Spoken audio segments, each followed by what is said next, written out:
got a free day today. We are at the National War Museum in Seoul in South Korea, obviously, or Korea. We're going to have a look around. There's quite a few exhibits here to look at.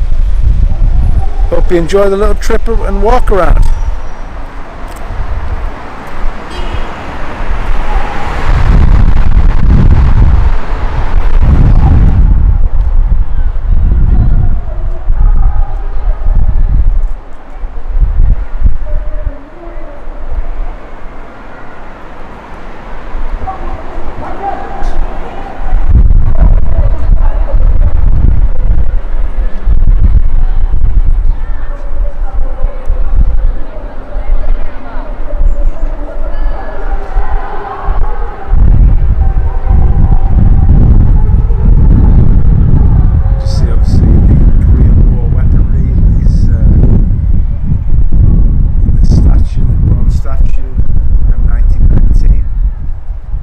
BAR.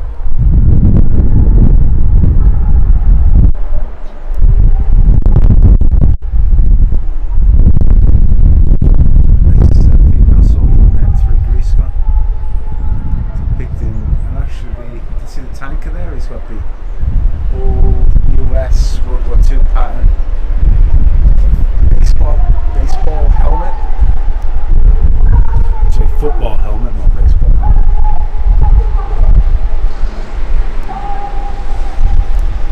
Very symbolic.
Says on the plaque.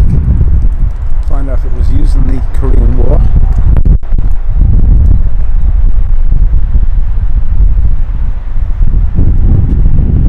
Well, I don't think it was. What they're referencing here is the Vietnam War. So the B-52s dropped 15,000 tons of bombs on Hanoi and Haiphong, and even shot down a couple of MiG-21s. It's quite a part of the flight test program. It's funny, it says don't go up, but I really want to go up because there is some stench on there. It's a huge aircraft. It's a prospect, this small. Find out what this thing is. The Bu Wal Ho, okay, just underneath the wing of the B-52. It's going to have a climb up.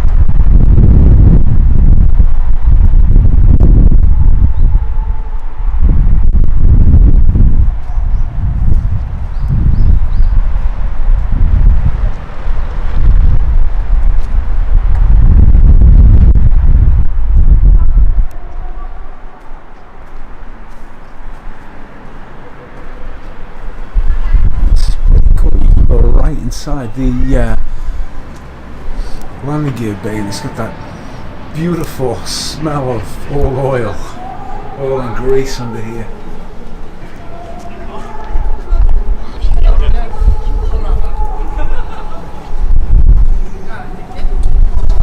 I'm going to try and get these into perspective. Besides the landing gear, let's go up and have a look.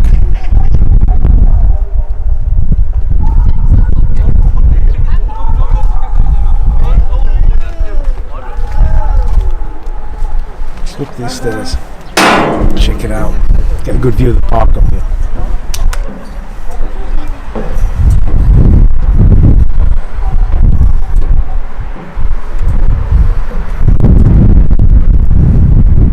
Oh, they've got some there's some mannequins actually. So I don't know if that's going to get picked up.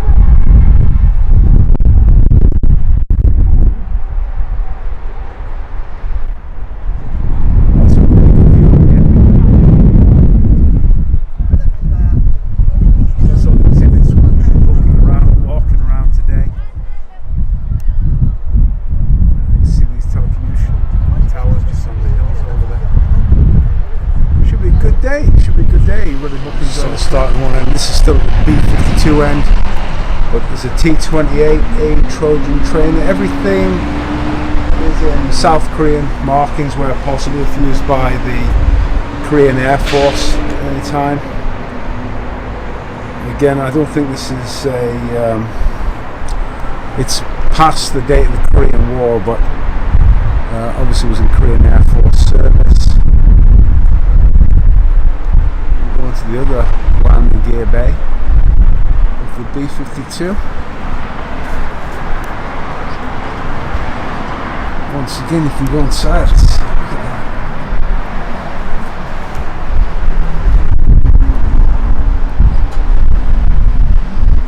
Pretty cavernous. It would have been cool if they'd had the doors open. That would have been really impressive. Obviously, being outside as well, these aircraft look a little bit deteriorated. This is a shooting star, but I'm going to read everything off of the placards here. T-33A shooting star, yeah, USA jet trainer. Introduced in 1955 and served in 1970 with the R1K Air Force, Republic of Korea Air Force.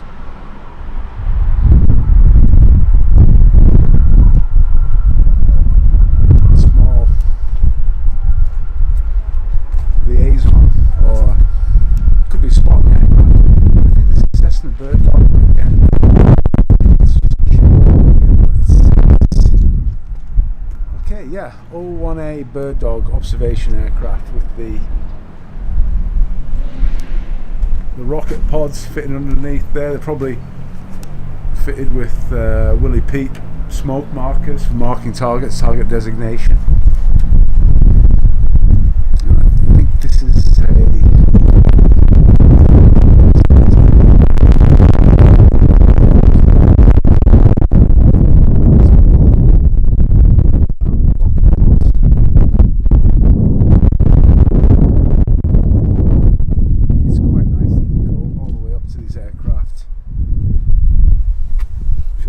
the skin.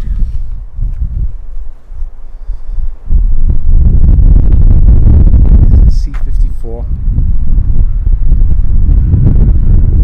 It's they're not opened up. Nice, but I like the way you can get up close and personal.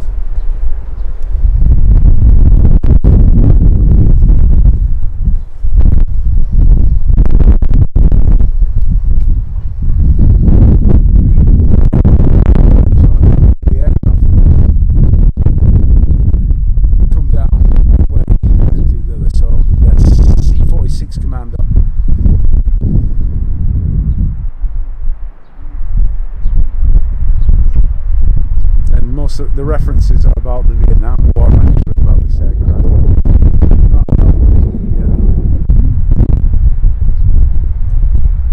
okay, it says that it also carried out aerial flare spraying missions in the North Korean Commando surprise attack in January. So,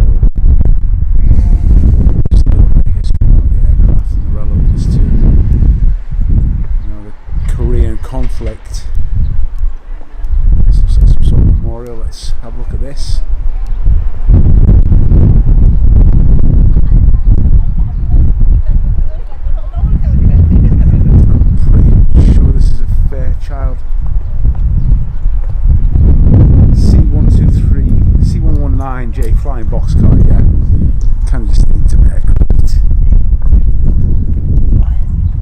So really a cargo aircraft, not a bomber of any means.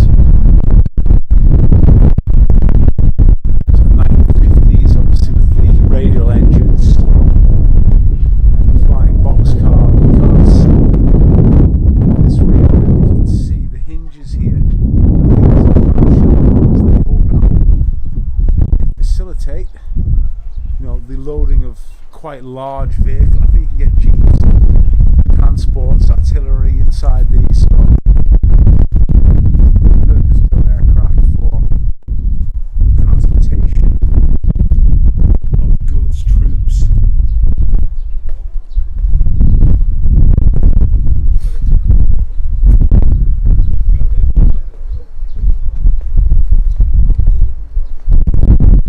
That looks like a beaver.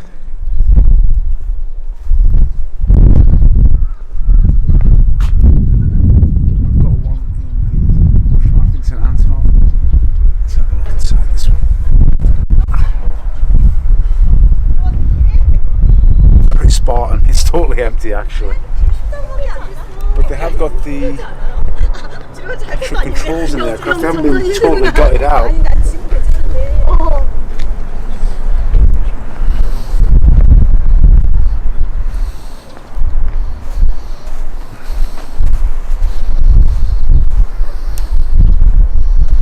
Antonov biplane.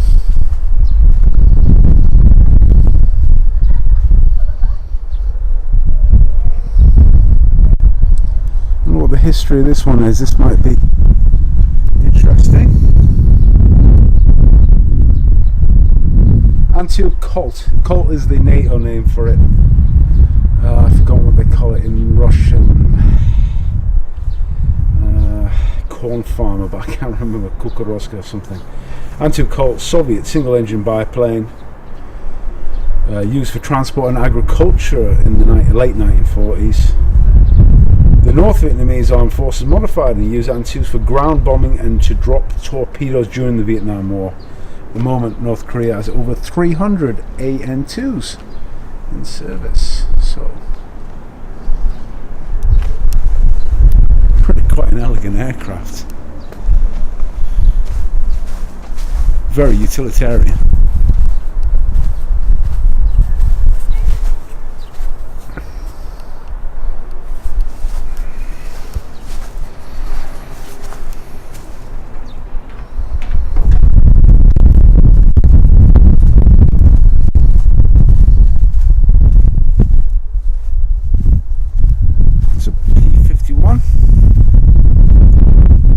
In the Korean markings, I think this aircraft very famous in the Korean War because they engaged with the first jet fighters of the Korean Air Force, MiG-15s, that were piloted by Russian pilots in a quite covert way.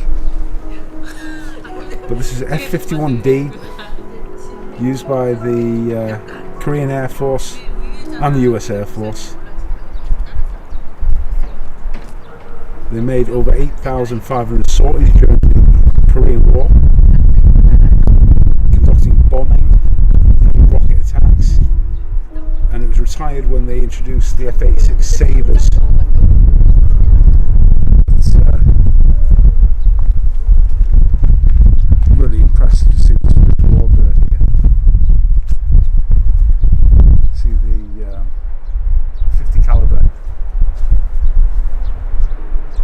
machine gun on the wings, 3 on either side, total 6, and then they've got the hard points for rockets, bombs, ordnance, drop tanks. Still Merlin engine, famous Merlin engine used in these aircraft. Got another transport aircraft. I'm not too sure what this one is, to be quite honest. Check the plaque.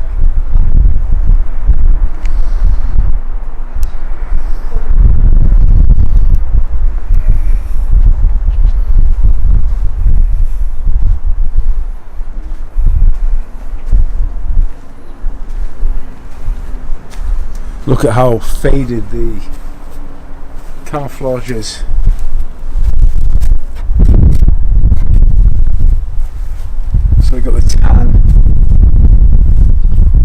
the forest green,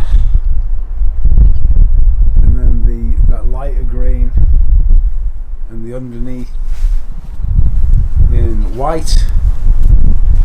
So that's following that US pattern that was employed right up to sort of Vietnam War.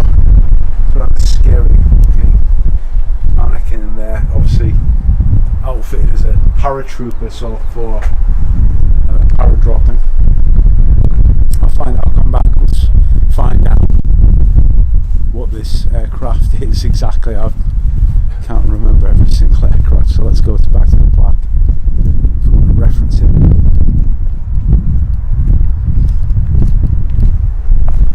C123J Provider. Transport aircraft, as we said, built by Fairchild, entered service in 1962, carried out troops and cargo. And again, it's referencing the Vietnam War rather than the Korean War, but it was obviously used by ROK Air Force, and it was in service from 1973.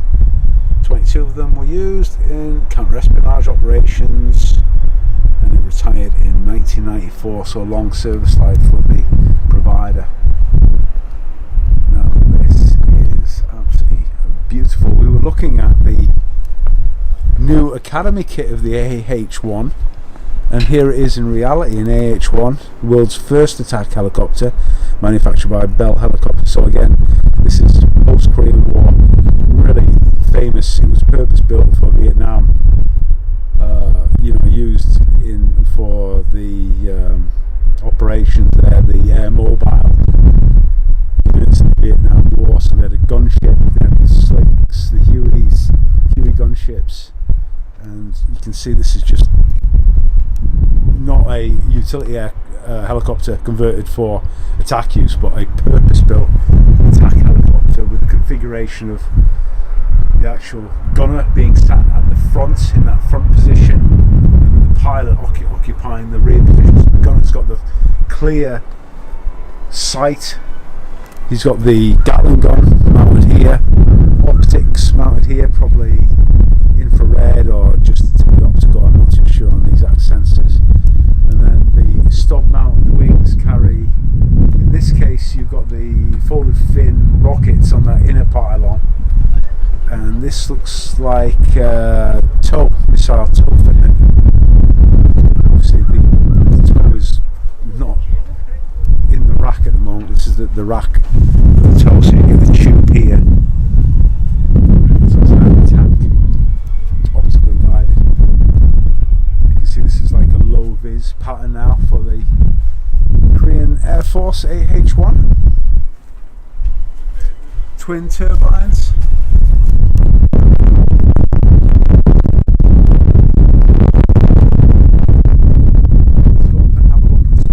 Inside the cockpit. So as I said, this is the pilot's position. Unfortunately the canopy is extremely scratched, so I don't know if I can see much inside there. And then we have the gunner's position. He's got the laser designator there, and the optics, and some other controls. I thought I would see, you can see a bit of the armour there behind, and if you can see in this position here, these plates here, this is armour plating coming up to protect the upper body of the pilot. I thought the gunner as well, you can see on one side the armour plate, on this side I think they've probably taken it out so you can see it a little bit better. That's what I'm assuming anyways.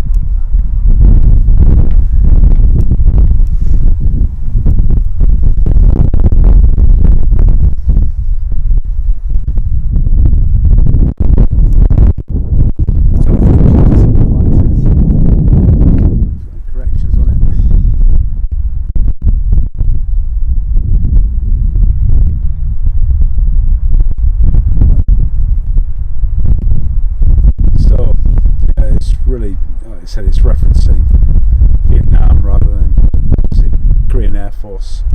Use the H-1J Cobra, so it's a J, the actual Academy later version.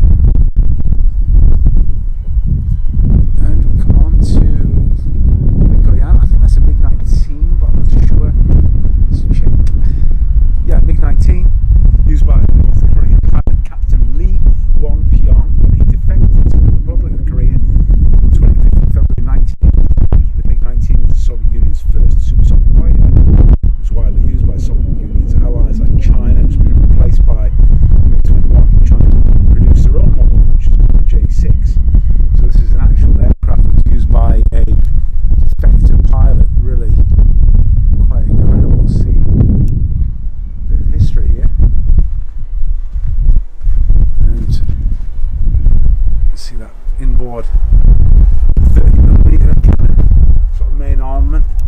So these early jets are still using cannons. And I think this one underneath here, I think this is a 40mm that they have. It's a really, you know, a really well armed machine. The destructive power of these rounds, you know, 30mm and 40mm, designed to take out, you know, the US bombers, you know, not machine guns, just cannon armed by this time.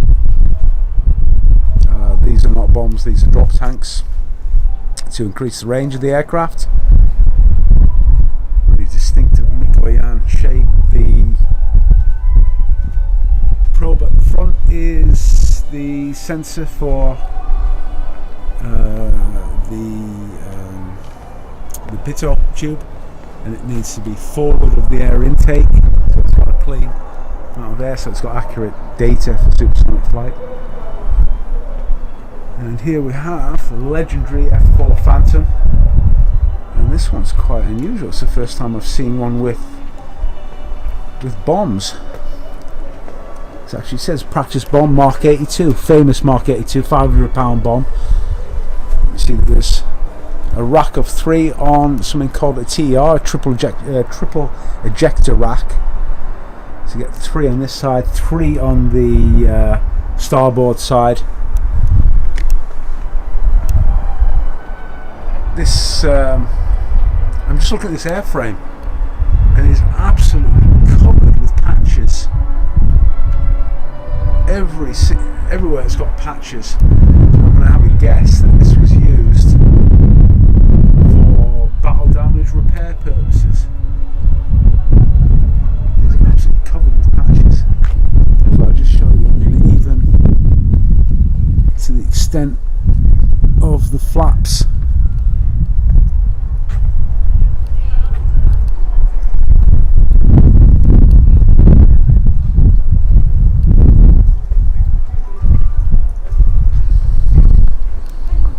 Yeah, on this side as well, just covered with patches. Entire airframe.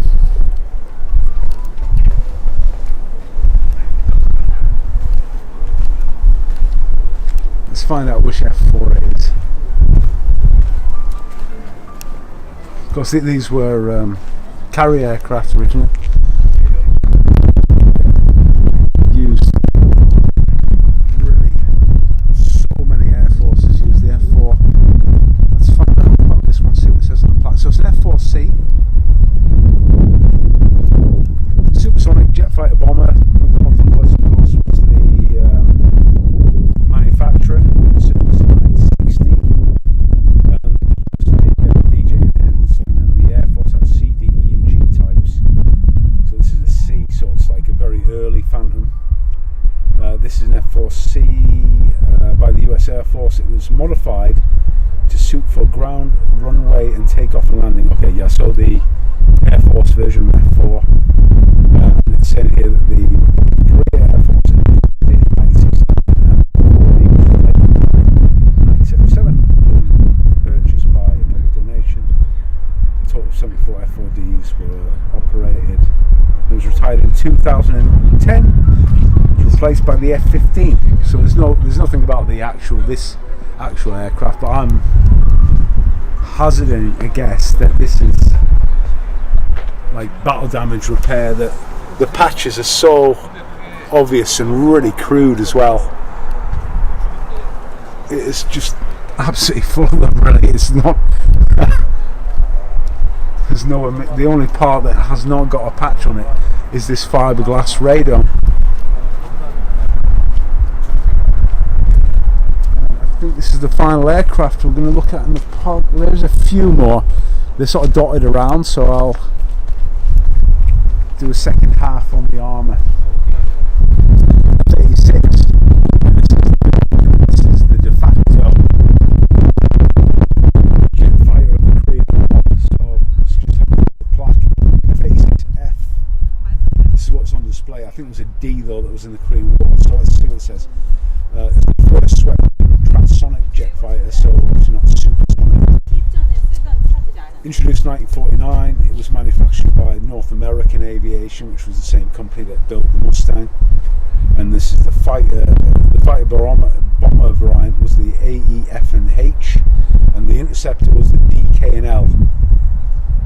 2 years after the armistice agreement in the Korean War in 1955, the ROK Air Force produced 5 fighters to stand against the North Koreans' MiG-15. So it's actually talking about the Republic of Korea Air Force, not the American F-86D. So this was not a Korean, not an aircraft that was used actually in the Korean War, but it was used post-Korean War as air defence by Republic of Korea Air Force. But those bands on it are very, like these are sort of markings that were sort of de facto of the F-86Ds in the Korean War. See, underslung mounts there, that's for the early sidewinders, and the armament, as opposed to the MiG, was on its 650 caliber machine guns, so mounted on the nose, sort of central, running down the axis of the aircraft. This is the air intake. It's been blanked off, obviously. Another 3 there, streamlined in, so not the same hitting power as those Mikoyans. Just take a break there, and we'll just do the second half, which is going to be the armour part.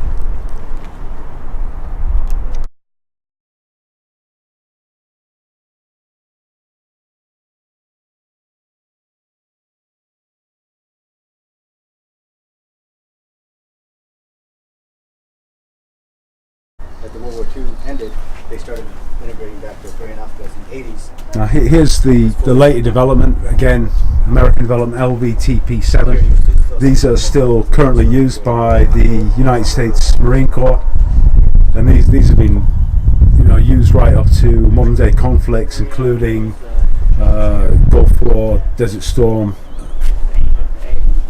and of course they've also been used by the Republic of Korea as well, by their Marines, and it's been in service since 1974. I'm not too sure, I think it may well be still in operation today, but it's a later version, so a 7A1 was introduced. I think it went across to BAE Systems. They improved the power plant, etc. There's all sorts of additional armour that can be added onto these. Again, there are aluminium hulled vehicles, and they're huge. They actually would, the whole purpose of the vehicles is to bring an entire squad into battle onto the beach, dismount them and allow them to fight, and also allows them to fight from the vehicle. You can see that cupola has a mounting again for a 50 caliber machine gun for suppression of the beach defences when they roll in. Here we're looking at an M4 Sherman. This is M4A3E8. You can tell the distinctive feature, of course, is the Easy 8 suspension, and of course as well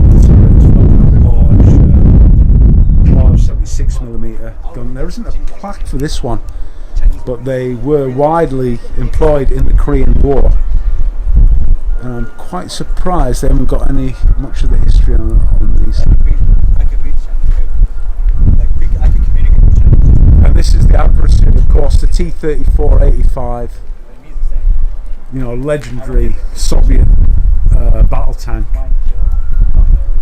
And let's just read about these tanks because of what when they were built by the Chinese.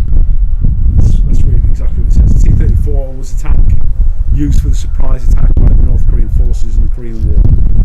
North Korea had 240 T-34s provided by the Soviet Union before the Korean War, but the ROK armed forces remained poorly equipped without even a tank. I'm not quite sure, there's something lost in translation there, but before the US Army sent the 3.5-inch rocket engines into the sea. So I think what they're saying is that the Army didn't have anything insufficient to defend themselves against them.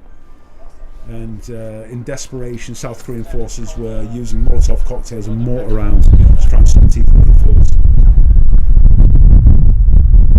This one here is, they call it T-34-85, T-34 T is the tank, 34 is the year 1934 that the tank was in development, and then 85 is the designation of that main armament, which is an 85mm main gun.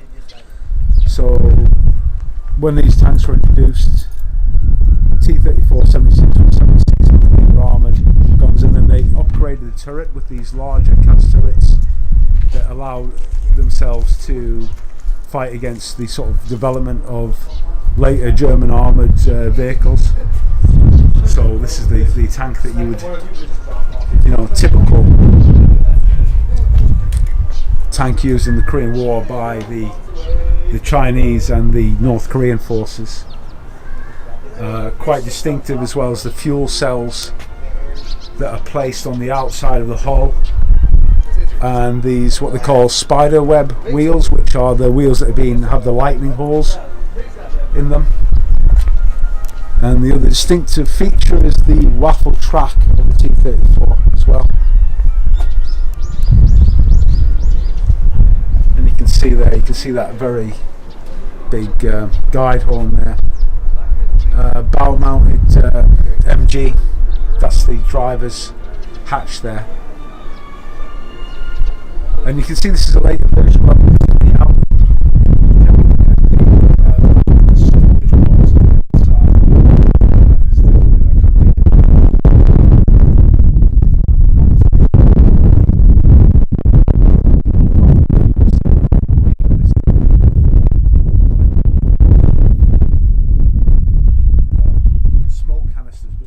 fuel cell, so it's really got a long range on it potentially. One thing to note though with these fuel cells, they don't actually pump the fuel into the fuel tank of the tank.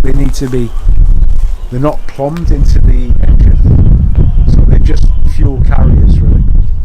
And these handles on the outside, and they're mounted on the turret and the hull, are to allow infantry to be carried along the tank ride philosophy that was used by, first of all, the Soviet Army, and of course also by these mass engagements of troops during the Korean War.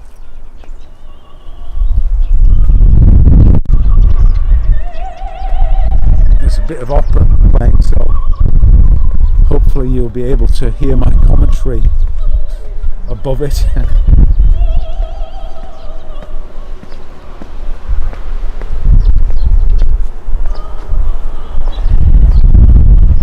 This was the sort of individual aircraft. It's S2 tracker maritime patrol aircraft. It's obviously used for the protection of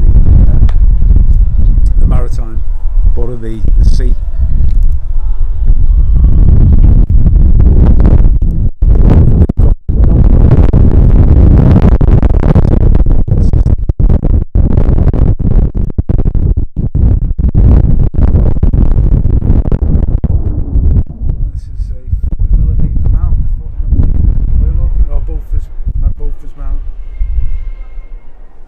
Obviously it wouldn't be ground mounted, this would be mounted on a destroyer or a ship. Obviously they've just got it on park display here. The smaller missile here is the Lance missile. It's a ballistic missile that was used by the US Army, introduced in 1972, so again post-Korean War. It was used by UK, Israel, Netherlands. It was capable of carrying both nuclear and conventional warheads.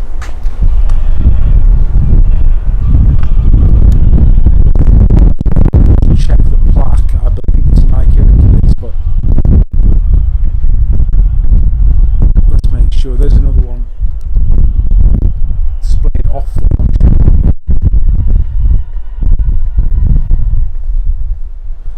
Quite interesting camouflage on that. There's one thing about, if you're a modeler like myself, you need to be skeptical on the schemes that are displayed. So yeah, this is the Nike Hercules missile. It's obviously again, this is actually a surface-to-air missile, so it's not a missile that's launched to attack ground fortifications. It's to intercept the enemy's aircraft and ballistic missiles, and of course, a lot of relevance for the Republic of Korea to have a system that is capable of defeating air attack and missile attack. And it was used right up to 1991, and it was replaced by the Patriot, which is of course the American surface-to-air missile system, and the Hyun-Woo missile, which obviously is a system that was developed by the Koreans as their own defense system. It's quite interesting. We've got a Scud with a little bit of a cutout as well, but that's kind of damaged. Let's have a look at this. Scud B was the most prolific of a series of a run of 7,000 of a missile type. It's capable to carry conventional nuclear and chemical warheads, and may be launched from a moving vehicle. That's a bit of a poor translation. What they mean is that the actual launcher, which you can see there, is actually mobile, so the launch site can move. And this was, one of the main concerns of the Gulf War was this. It was the threat of a missile that was not in a fixed position. It can be moved around. And this exhibit was part of the missile used by the Iraqi forces during the Gulf War. So they've been transported all the way from Iraq, I assume, after the Gulf War. I was thinking that the components there might be something that was from one that came down to Korea, but fortunately not.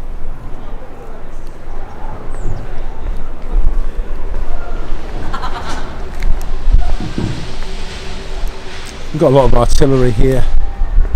I recognise some, but artillery, not an expert on it, of course. So this is a 90mm gun, towed. So I mean, this is really going back. I mean, we don't really see towed anti-tank guns. We do see towed artillery nowadays, but this is fixed in place defence against tanks. Doesn't really explain a lot about it, but if it had any involvement in the Korean War or otherwise. But it's I think this is post-war, and it does say it was. It doesn't tell you when it was introduced. And here's a 57mm anti-aircraft gun. So it's a Soviet anti-aircraft gun, introduced in 1950, and was numerous in the Vietnam War as low altitude air defence. This is a pretty famous gun here, this 152mm D1 howitzer. And these, this is back to the Second World War. It was introduced in 1943, and of course this is in a towed divisional artillery capacity, but also they're famous for being mounted on ISU 152 self-propelled gun. Distinctive feature, of course, is that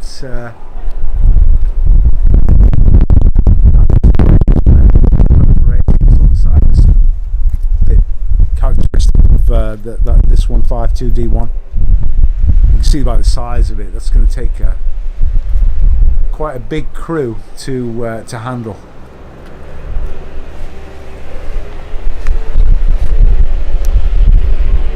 Now we're moving towards the US artillery, 155mm howitzers, and it did see service with the US Army during World War II and the Korean War, and the Vietnamese and the Vietnam War. It was produced under the designation 155mm howitzer M1, and later redesignated M114 howitzer, according to the US Army. Okay, a new system in the 1960s, and the Republic of Korea Armed Forces used this from May 1951. It was replaced by the indigenous KH-179 made by Hyundai in 1983. talking about that system there. And it did say the M115, so here's the M115, and they've called this one an 8-inch howitzer. And I think 8-inch does equate, I'm pretty sure 8-inch also equates to 155mm, I'm pretty sure it is. It actually gives you quite a few statistics on it. It's got a range of 16,800 meters. So we're talking I think in the region of about 12 miles. Weight of it's 14,000 kilograms. So again, somewhere about 12 tons of artillery system here. And here's famous Katyusha rocket launcher system from World War II. And the irony here, of course, is that this is a Soviet system, and I think that is it going to tell you which truck that is? I don't think it is a ZIS chassis. To me that looks like a Studebaker, but I might be mistaken. I could really embarrass myself here. It doesn't look like a ZIL to me. It looks like a US. It looks like a US chassis. Let's find out. See if I'm probably wrong again. But okay, BM-13, known as Katyusha, as I said, which is the Russian name for Katy, really.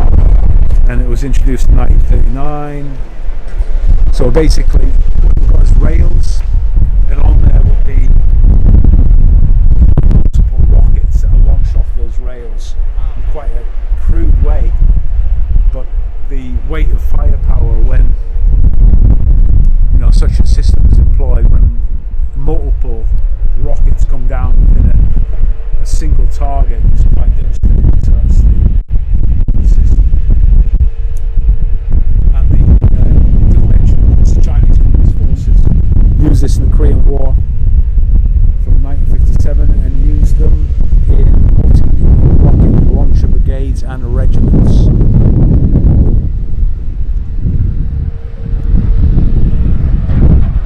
Yeah, I need to find out if anybody can tell me which truck that is, I'd really be helpful. But one thing for sure is it has got Soviet wheels on it. It's got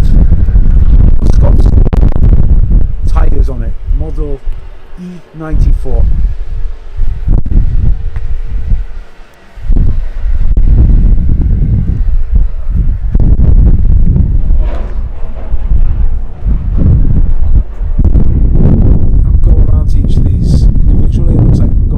As well, which is quite nice. This is M113,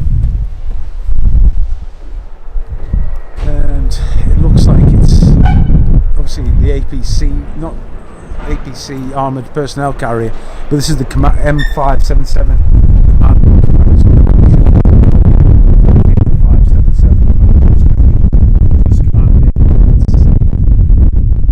Over there is the M13, which is very similar. This one's got a higher headroom. So this allows commanders and staff to operate within the back in command capacity. So really basically you've got radio equipment, maps, and a few commanders giving the commands and whatever to their brigades and regiments. Let's go inside the back of it. I don't think there's going to be much in the back, but you can actually see there's very distinctive weld bead where the additional height comes into play. So access through the back from this drop down ramp. It actually says don't get in. It says don't get into the forward compartment. So this is really bare inside here, but there is standing room. Those are lights basically just in there, internal lighting. So whatever's inside here is inside here. That's a rifle rack at the back. Very crude seats. And this is the driver's position here. Very simple controls. And just to right of him is where the engine, so the engine's mounted at the front. And you can again see this weld bead here. These are only aluminium skin vehicles. Hello. Not designed to go into the tank by any means, but just to provide shelter from small arms fire, artillery fragments, etc.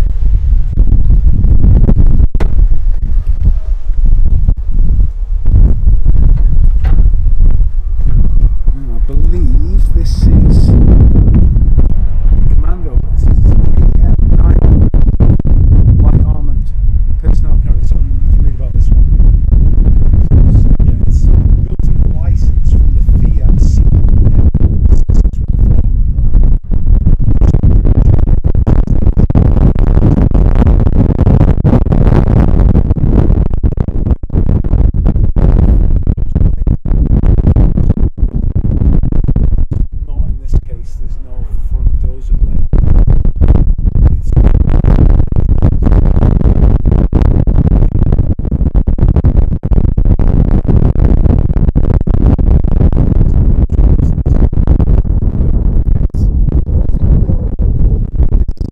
Fiat vehicle, very popular with these sort of more security forces because it's a real vehicle, and I'm quite sure that a lot of like police forces use them, as they say, in a row within cities, etc. You see again, aluminium structure, again protection just against small arms fire, artillery. As opposed to the M113, you can see this vehicle is actually designed to fight from the inside. We've got the periscopes, the optics that allow soldiers to be seated within, and ports for their weapons to deploy from the outside. Just here, they're flush to the vehicle at the moment, but soldiers inside can put their weapons through the small arms through and engage from the inside of the vehicle. Again, entries towards the rear of the vehicle. There is a commander's vision port towards the centre, and the driver mounted well towards the front. So here is the M113, you know, a really legendary sort of vehicle, to be honest. Main difference, of course, here is that you have to crawl in and crouch down to get underneath. Compared to the M577, you really notice the difference actually.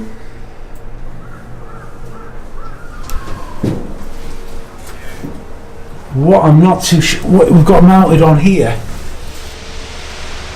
these are just little loops that you can tie the equipment to. They're absolutely everywhere. Obviously you're going to have a squad inside here, squad sized unit. They're going to have their own equipment, they're going to have their own weapons, ammunition. Bring right to the front. Rank would be dropped. Troops would exit out the back and go into their fighting positions. And as opposed to this vehicle here, there's no means that the infantry inside the vehicle can engage from within it. They need to dismount. So this is, they came up with this term battle taxi for these early APCs, armoured personnel carriers. And that's really what they serve. They serve the purpose of bringing infantry units, squad-sized unit, up to the front, dropping the back door, and then deploying them to fight, but without the method to fight from the inside of the vehicles. And if we see one here, we'll see the Russian tank, the first APCs or AFVs, the armoured fighting vehicle, BMPs, which allowed more protection from the infantry squad and the ability for them to fight within the vehicle. So let's have a look at an M113A1, a modified version of M13. And yeah, the main upgrade is to use a diesel vehicle. It says a diesel engine to improve fuel economy, and of course the big risk of having a petrol or gasoline engine is fire. So when you've got diesel, you've got a lower flash point. And these were produced en masse, I think by General Motors. 80,000 were produced, and it does actually make reference to Battlefield Taxi, as I did mention.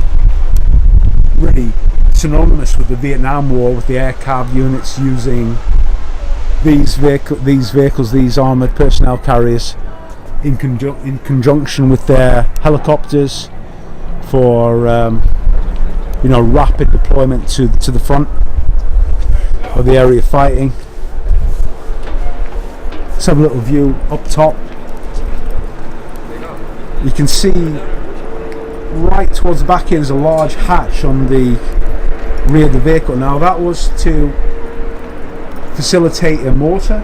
There was a mortar version of the M13, so that hatch would be open and the mortar fires right out the top of the vehicle. This is the commander's hatch, and he's got optics there. At the front he's got a pintle mount, which you usually see a 50 caliber machine gun mounted in that front mount. And of course here's the driver's position, again with his optics. And towards the right of the driver is the grills for the engine, because the engine's mounted just to the right of the driver. With the exhaust on the extreme right hand side, you can just see the vent there, and towards the left is the air intake. That dome towards the back there, that is the ventilator for the rear of the vehicle to allow air circulation, etc. for the troops in the back. I don't believe that the M13 was nuclear, biological, chemical proof, but I might be wrong, because that implies a positive displacement of air pressure, and most of them have those systems. They're quite bulky.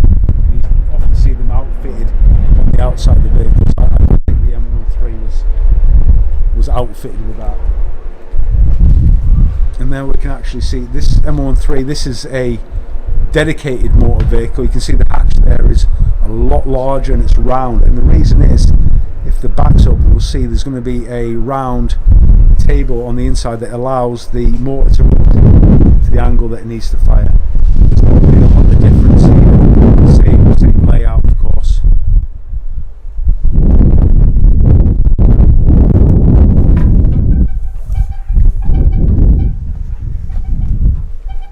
Yeah, so this is the designation for the M13 with the mortar carrier M125A1, an 81mm mortar.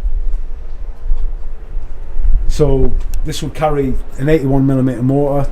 I suppose that's it in the back. I suppose that's the mortar tube. And I was saying, it's got that turntable on the back that allows it to be rotated in the area. Again, they've got purpose ready racks for the mortar rounds to be carried.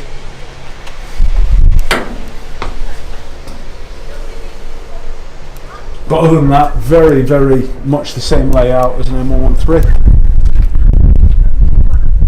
And this was again used by the Republic of Korea from 1971 onwards, so quite late on. It's been retired now. It's been out of service in 1989, and they've got their own indigenous vehicle, a K281A1, which is a variant of the K200. And here is, I think this might be a Bradley, but let's go and have a look at it on the front to make sure. A200. K200, sorry, K200. Correct. Thank you, Barry.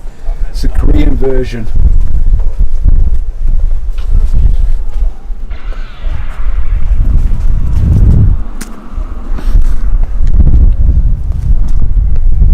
So this is the indigenous APC developed by Korea themselves in 1984. 2,500 units developed. It's again the same sort of, this is an infantry fighting vehicle, so as opposed to the APCs, which are personnel carriers, this is a fighting vehicle. So we're going to see if we can identify those components. You can see right away at the front we've got that very large shield for the pintle mount, so that's some protection for that commander when he's operating the 50 caliber. And I believe this looks like a bow deflector on the front, but I'm not too sure what it is. I know it's not additional armour. Wading bow deflector. So it's got new engine, transmission, you know, much, even though it looks very similar to an M13. A totally different, yeah, a totally upgraded machine. You know, new transmission. The tracks are very different as well. And on the outside as well, additional armour. And I think some buoyancy as well in there as well.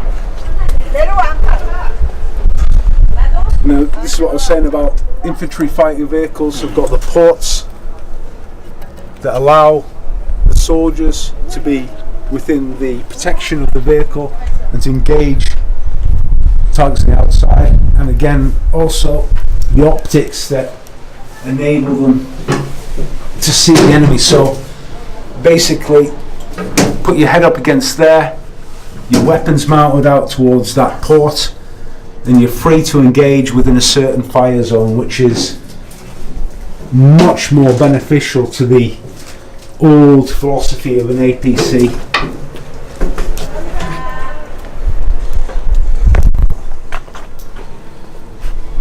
So there's a few more bits and pieces around here. We'll go to the other section of the armour and look at that. This is a large mortar. Looks like a Soviet design. Let's find out. Yeah, it's 120mm Soviet heavy mortar. You know, World War II vintage, 1938. Probably used by North Korea. Yeah, North Korean operated 1,200 of them. There's some vintage World War II photographs of the Red Army, and actually looks like a captured version used by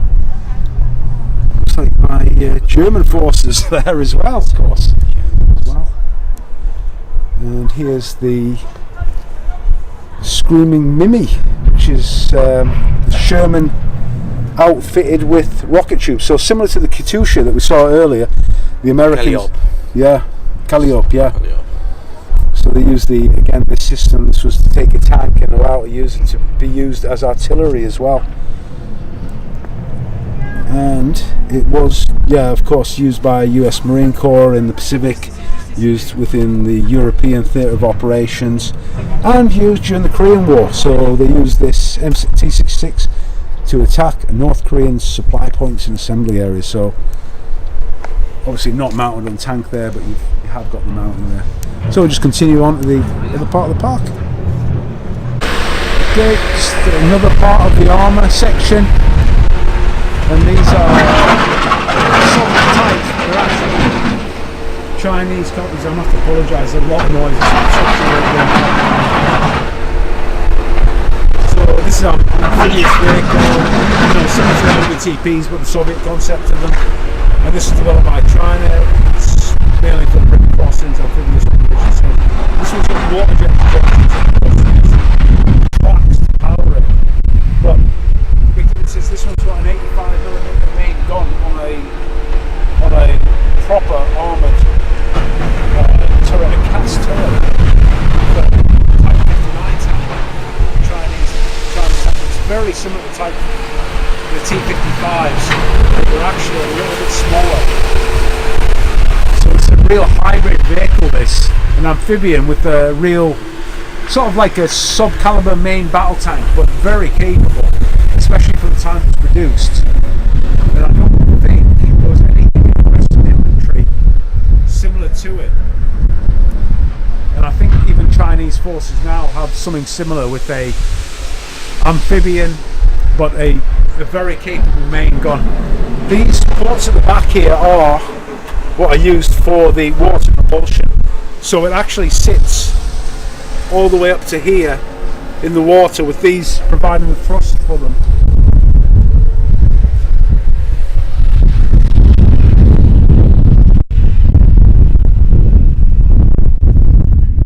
The back of, again, Chinese type. I have to be very careful. I'm going to have to read off the plaques for all of these types, because it's too easy to see T-55, and they're definitely not a T-55. This is a T-59. So this is a Chinese produced version of a T-54A, not a T-55. So a Chinese copy. first produced in 1958, and approximately 9,500 were produced, and it's been upgraded throughout, and it's actually been in use everywhere. Just everybody will call it like a T-55. You see it in Africa, you see it in Asia, you see it in many conflicts, but it's actually a Chinese produced. And then North Korea as well, they produce this themselves in country domestically, and they call it the Kim Il-sung number 69 tank. The number 69 was also used as a chassis for the M1978 175mm Koksan self-propelled artillery.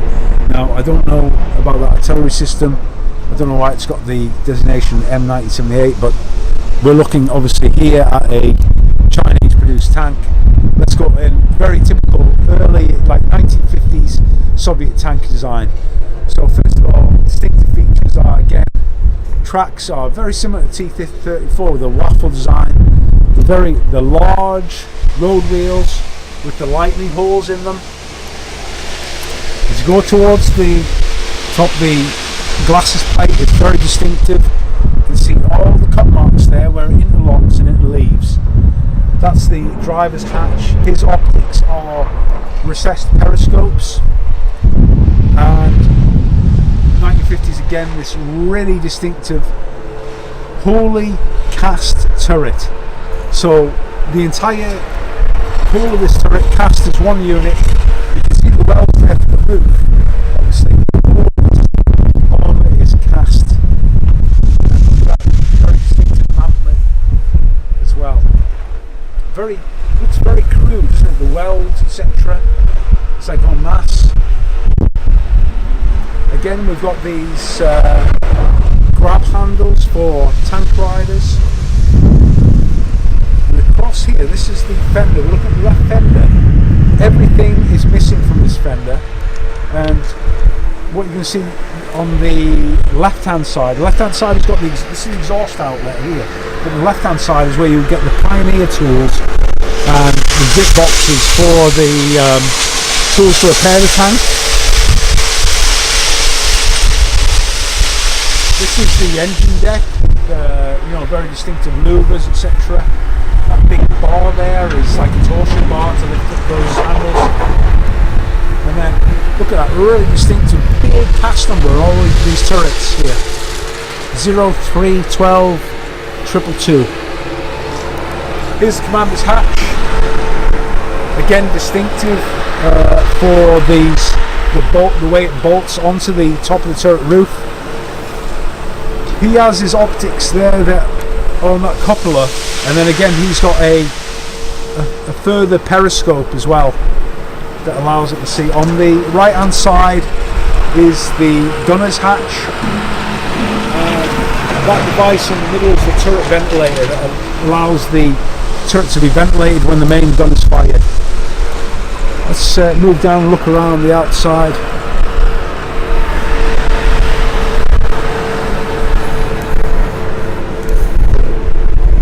Again, another prominent feature of these Soviet tanks is the boat hooks that they used for. These are used to recover the vehicle, and they're right on T-34s, T-55s, and of course the Chinese tanks have copied them.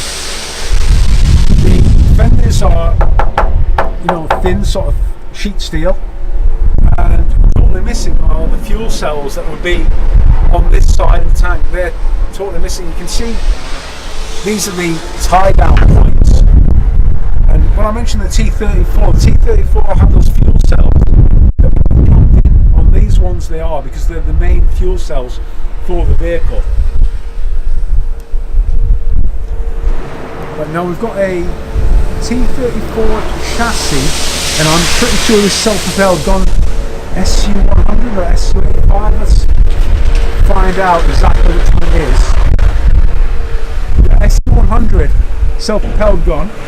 So not a tank, a self-propelled gun. Very big difference between them. Don't let anybody mislead you. So this is an artillery piece that's mobile, and in this purpose we're looking at a sort of dual purpose gun. One is anti-tank operation, so the idea is to put these in pull down, sort of wait for advancing armour and take them out. And the secondary use, of course, as well, is that this is a artillery piece as well. And origins are Second World War, 1944. As I said, same chassis as T-34-85.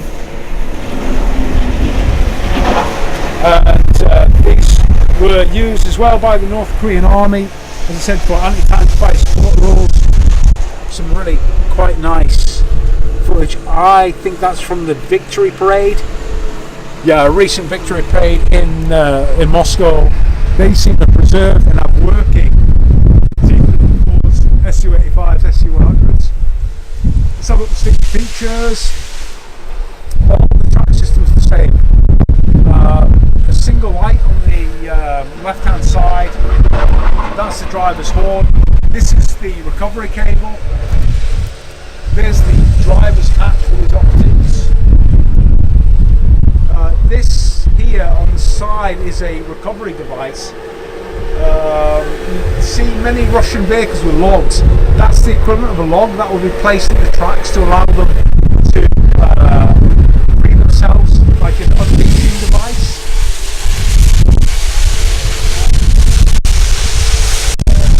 Rear plate with these. This is the armour for the exhaust outlets, and then the exhaust themselves. And once again, really atypical boat hooks. Now we've got more artillery here. Let's see which one this one is. Need to check. Not very au fait on my artillery. Okay, M1110, 8-inch, so it's 155. Self-propelled howitzer. You know, this is used, I think it was, I'm pretty sure that the British used these as well.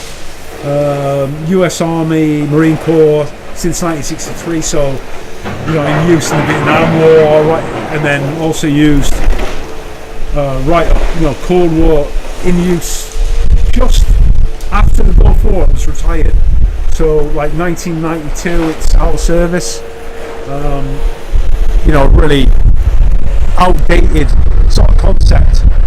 Immediate difference is that if you look at these, we've got two self-propelled guns. Well, self-propelled guns propelled out. The big difference, of course, is the guys inside here.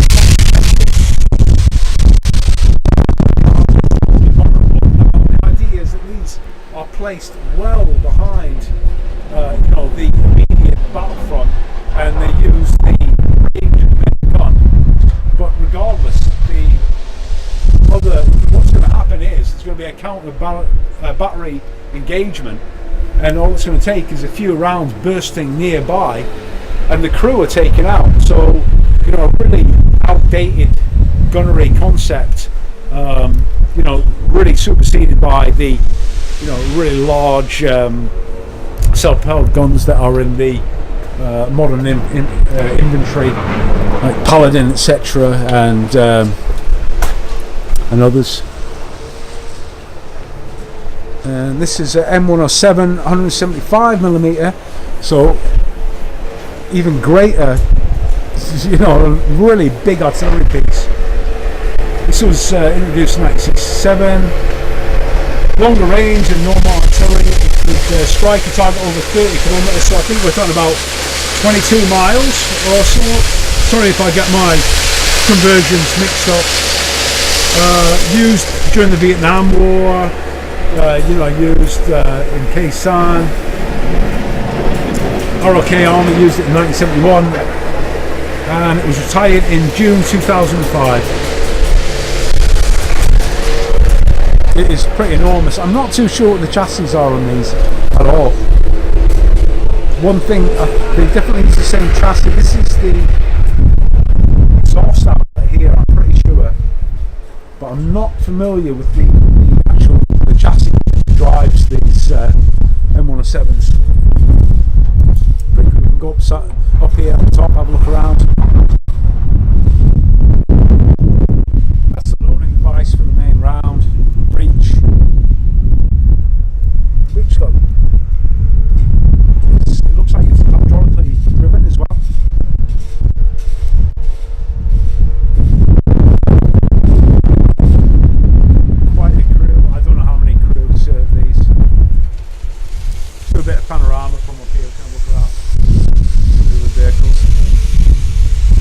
faded, these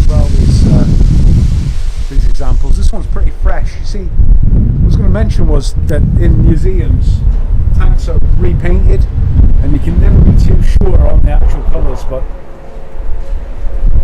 this one looks like it has a MERDC scheme, but we'll read about that one. Pretty sure it's an M48. Let's go around the front and have a look.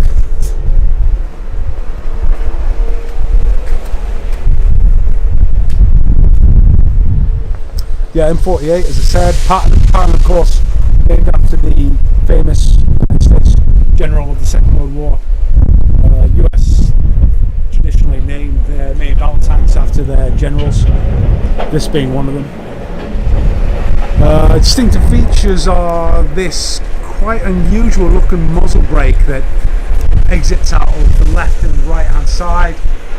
On the mantlet you've got a canvas sort of cover protecting the actual armoured mantlet itself from weather ingress, and a really large searchlight mounted actually on that main gun. If you look on the right, there's going to be one on the left as well. These are the range fighting blending optics for the main gun. It uses triangulation to work out the range to a target. This is the casting mark.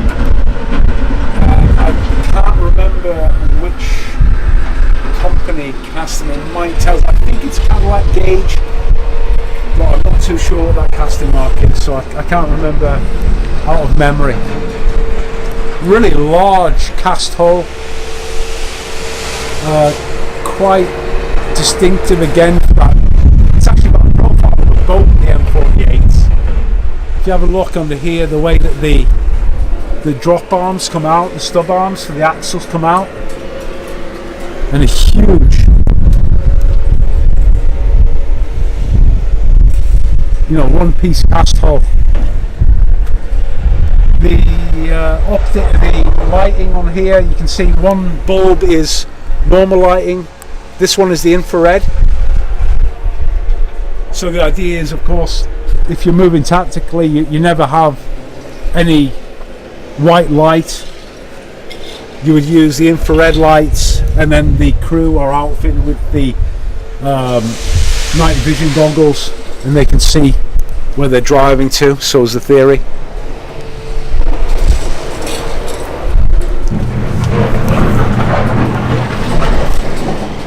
And this is the coupler here that's actually protecting. This is quite interesting at this sort of stage of development. So this is like 1950s. You've got the secondary armament within a coupler. So the actual gunner can engage that 50mm on the targets, which 50mm is capable of taking out like light armor targets. And the gunner's totally protected. And then as late as the 1980s, you moved towards Abrams that didn't have any protection for that gunner, and then it had to be reintroduced as they found out during the Gulf War that, of course, having a gunner exposed is vulnerable to fire from infantry, snipers, etc. So it's as if the lessons were unlearned. Really distinctive casting marks all over the top of that coupler. Basket, of course, for crew. Usually what will be carried, well, right here is what will be carried, either water or fuel. And then camouflage, really, equipment and rations, etc. There's not a lot of room obviously inside the main battle tank. Towards on the fenders here you have gun cleaning equipment and repair tools for the track. And of course here's the engine grills, mounts, really big engines in these diesel driven US tanks. Here's the armoured fuel covers, so this is how you fill them up.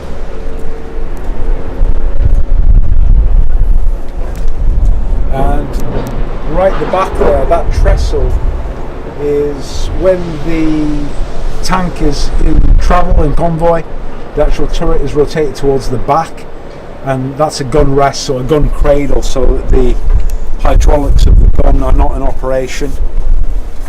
When the engine's turned off, it's rested. Big exhaust louver here to deflect heat from the engine bay.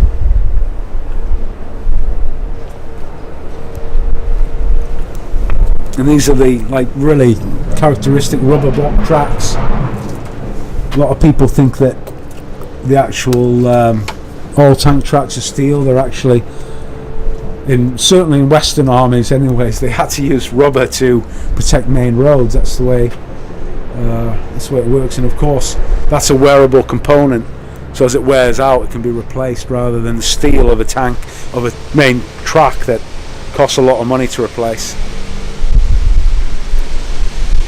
These ones look a little bit worse for wear, but we'll get down to them shortly. Now this is certainly self-propelled artillery, and I actually really don't have any idea what this is whatsoever, because I've never seen one before. So let's find out. Okay, an M56 Scorpion self-propelled gun. I'm just going to read it straight off the plaque because I've never heard of it. The M56 was a self-propelled anti-tank gun designed specially for use with US airborne forces and manufactured from 53 to 59 by General Motors. The M56 featured a 90mm anti-tank gun with a 5mm blast shield. It's a pretty small shield, believe me, and an unprotected crew compartment. Because of its lightweight body, the M56 could be transported by helicopter. It was operated in fire support role during the Vietnam War. With the introduction of the M551 Sheridan airborne light tank, that's what replaced this. And I've never seen one, and I've never heard of one before, to be honest. It really is a small vehicle, and as I was saying, with the self-propelled howitzers, the crew operating this gun are totally exposed to fight. Even the driver's compartment is totally exposed to the elements. But as a means of providing fire support to an airborne force, the main requirement is that it's lightweight, so it is actually able to be transported. And obviously protection of the crew was sacrificed to provide that. And actually I've just seen another feature here that I'll point out. You can see that all the rounds are ready. This is all the ammunition storage for that gun. Totally makes up part of the vehicle structure. So all those rounds are ready instantly as soon as it's put into position. Got a few more main battle tanks to look at. I think we'll go towards the front.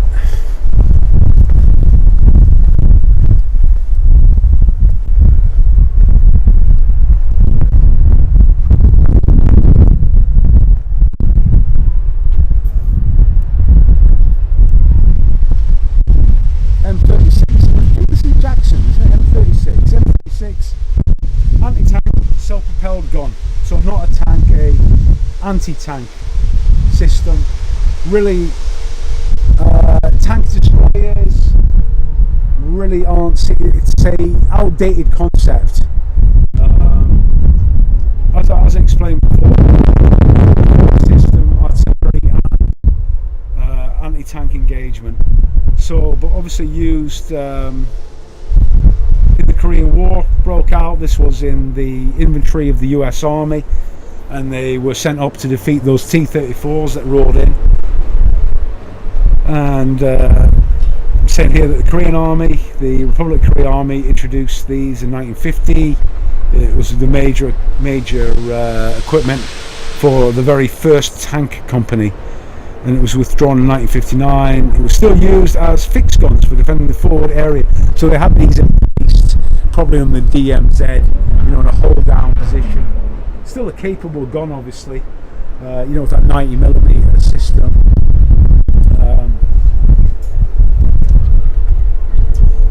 I hope there's a ladder to go up here, but it doesn't look like it. Jackson Hellcat have a very distinctive profile. in the hull, that odd angular shape. Towards the back here, see that really large protrusion on turret is actually a counterbalance. It's to counterbalance the breech and the barrel of the anti-tank gun, the 90mm.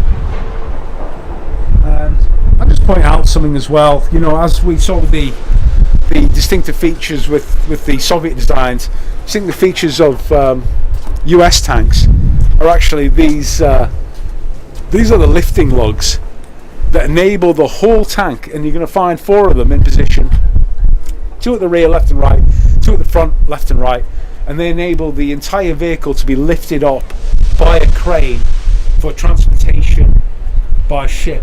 So if it needed to be craned up, that's the way it's done. And the turret as well has lifting lugs again, and that allows the turret to be removed from it. You can see one up there. Towards the back there on that counterbalance, these sort of strange looking devices, these actually hold the 50 caliber barrel in position when it's not being used, when it's not in the pintle now. And I'm just going to point out something. It's a real shame we can't get up here, but I'm going to try and show it from a different angle. The actual top of this thing is totally open, which again, you've got that situation of protection of the crew being secondary. But what the concept was back then was that the loader, the gunner, and aimer can work in a better fashion with that open turret. So that concept's been superseded. It's very different to a tank where everybody's got their own compartment. It actually allows the crew to work for a much faster, effective rate of fire. One thing I'm noticing here, the barrel machine gun is absent from this one, and you'll see here that this is another US tank trait. Up to this point, Shermans have got it. This line of bolts here, when they're undone, it allows the entire transmission to be dropped off the front of the tank. And really at that time, what would happen would be an entire transmission unit just bolted into place. So if something went wrong with the front drives, obviously there's pockets the tank, and this entire unit can just drop out and replace it with another unit.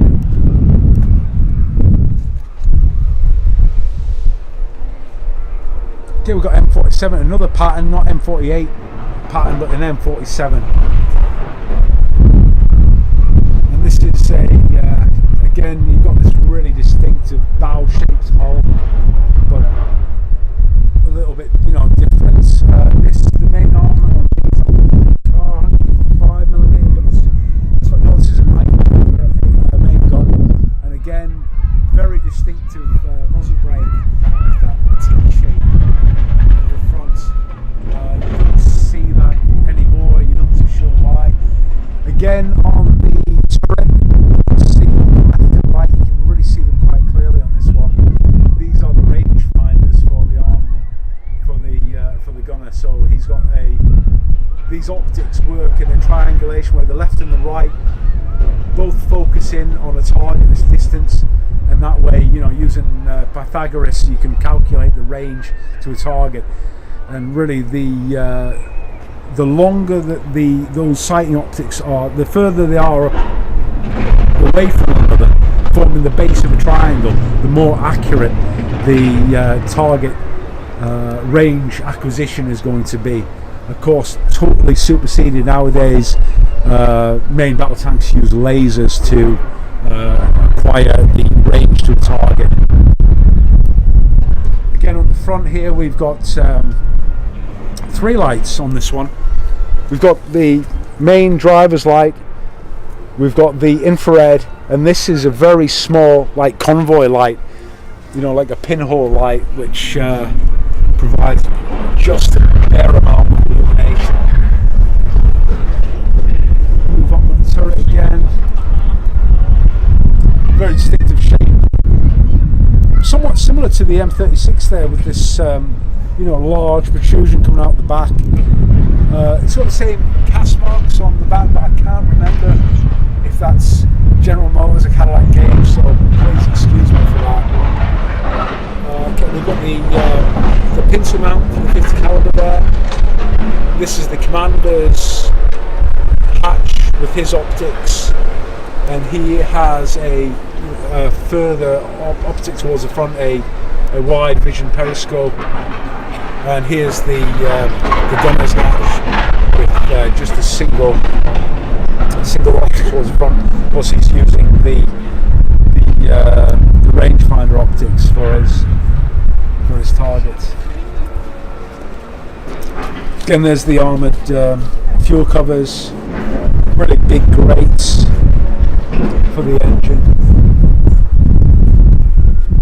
and these are the storage boxes for the tools and cleaning equipment of the tank. And there's a further one on the back, right at the rear bustle.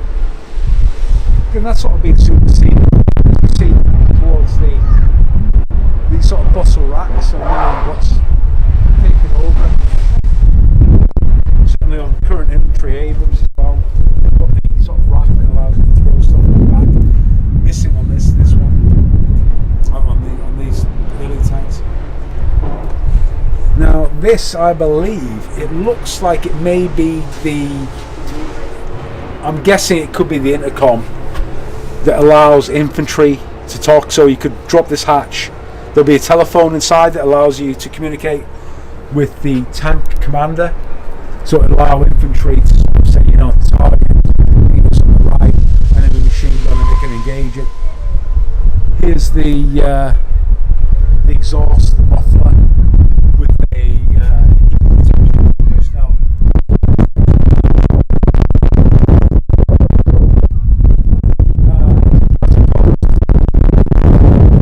Since we looked at the drive is towards the rear, so engine rear mounted, and the drive coming out to the rear sprocket.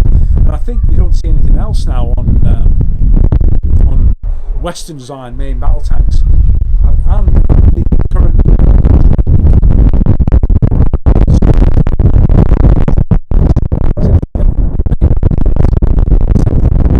M36 has got the engine at the rear, but it uses a propeller shaft that comes all the way through the interior of the tank up to the transmission here. So really what that does, that takes up quite a lot of space and equipment. The space is premium inside the tank, so really you're in a design philosophy is to have your drive and your engine components really in the same locale. I mean, there's really not that much like the World War II to like the 50s, 60s. There's no real big change there. It's still a very similar philosophy. We'll have a look at this M4A3E8 again, and straight away I can see something a little bit interesting on this one. It's got a looks like it's got a few a bit of battle damage on there, so a bit of spalling from whatever hit it. Something smallish, but there's a few more up there as well.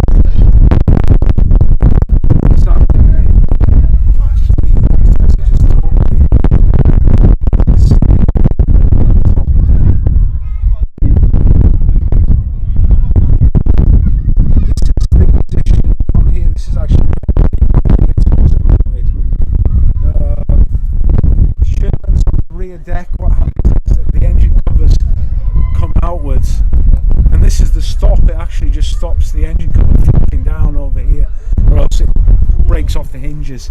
So that's just a rest for the engine. The spade would be mounted here. Again, this one's the distinctive lifting lugs that allow the entire tank to be lifted up. The armoured fuel fillers, you can see the weld fillers really clearly on these tanks. Compare it to the M48s, M60s, we've got that really rounded entire cast. This is actually a welded tank design, so you can actually see exactly the width of the armour right up to that fillet weld there.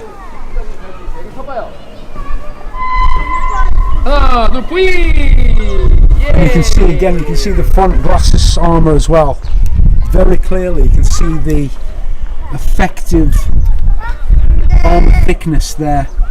Well, actually the effective armour thickness would be taking in the account of the slope as well, just across there. Really clear to see. Drive sprocket at the front, as I mentioned previously. This has got the cradle for the gun rest mounted on the front. The .30 caliber ball mount is towards the front on there.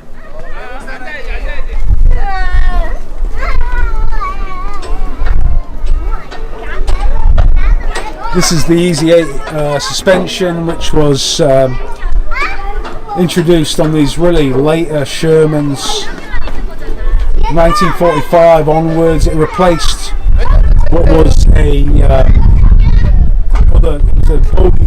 bogey unit, but these ones had a much superior handling characteristics. It really gave the tank more ability on off-road surfaces and probably more crew comfort as well, rather than the other arrangement. It's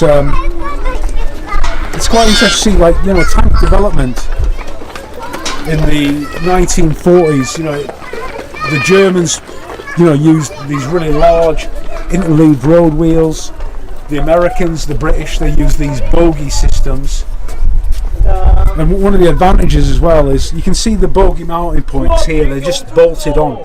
So you've got an entire lower hull, and if one of the units was entirely damaged, once again, just unbolt it and replace the entire unit in one, you know, quite quick operation, as opposed to the Germans that had to deal with these really complex interleaved road wheel systems. Just at the back here, they've got a storage frame. This is used to store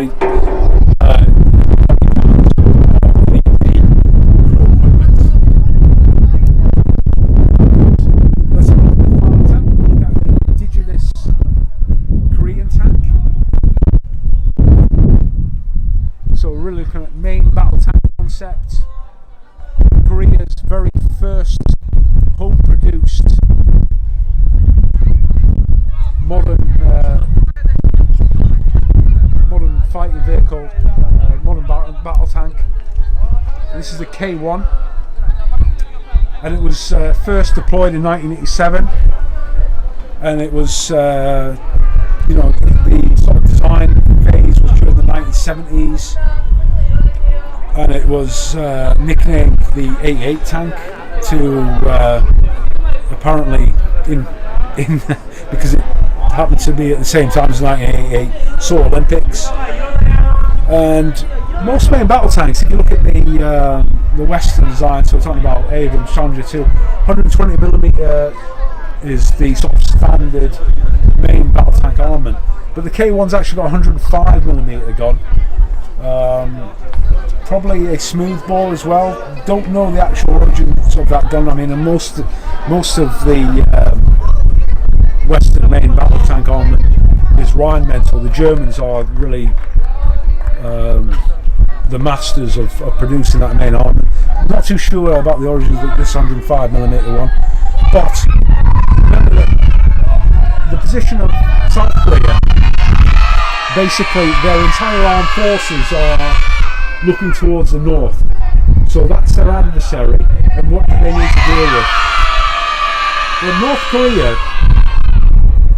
are still basically armed with T-55, T-62s, T-72s, so they're not up against the most modern of the sort of contemporary Russian designs, such as T-90s, etc.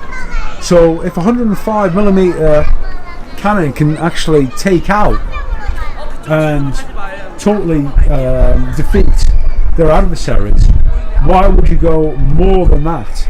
So this is what I imagine their philosophy is, and this is the result. And you can see the design is very atypical Western tank design, and by that I mean you've got that angular profile, which is really, if you look at that profile immediately you think Leopard, you think Abrams, where you've got the rising sides, and then towards the rear the high amount for the engine. So you've got the depth for the engine at the back, and then try to create a low silhouette towards the front.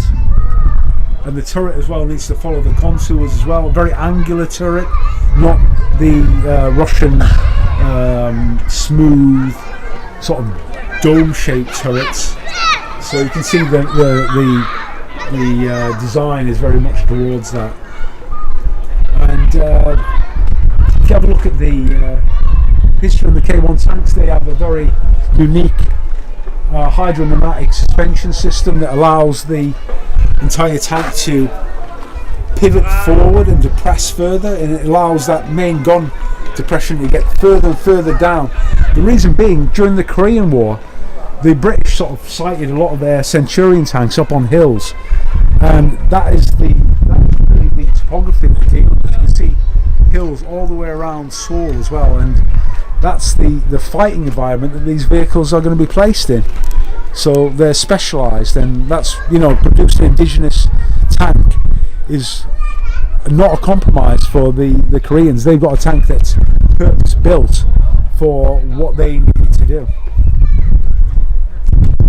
And here's the power pack. Power pack is basically a system that allows the engine and the transmission as one entire unit. And this one is a 1200 horsepower V8 8-cylinder 4-cycle. I think Hyundai. I'm not too sure who the manufacturer is. I would have to check. I think it's Hyundai that produced this, but I'm totally wrong. There's actually a German manufacturing mark on that. So okay, it's a German diesel engine. And the idea with this power pack is that the entire unit can be really rapidly replaced. So if there's a maintenance requirement that means that engine is defective in any way, instead of trying to source the individual defect, let's say that a piston ring or there's some piston damage, well, the time to actually disassemble the engine and effect that repair is going to be, really, you're looking at days to do that. But using the power pack system, really what's done is that the recovery unit would come up, they'd open up the engine covers, take out the entire engine, regardless of what the defect is, take that away. They bought a brand new one, they drop that in position and just plumb it up very quickly. The whole design is to allow sort of like a plug and play engine. So that tank can immediately go back to the front line and is immediately available for service. And the defective engine can be sent backwards into rear repair, and then it can be repaired, over the course of days. So that's the sort of concept. So I think I'm going to leave it there. I really enjoyed looking around all the exhibits outdoors, but we might continue indoors, see what's inside there. We've still got the rest of the day. There is a few more ships. I might just have we'll have a quick tour of the ships just after the school party's left. Very sorry if it's interrupted my audio commentary this morning.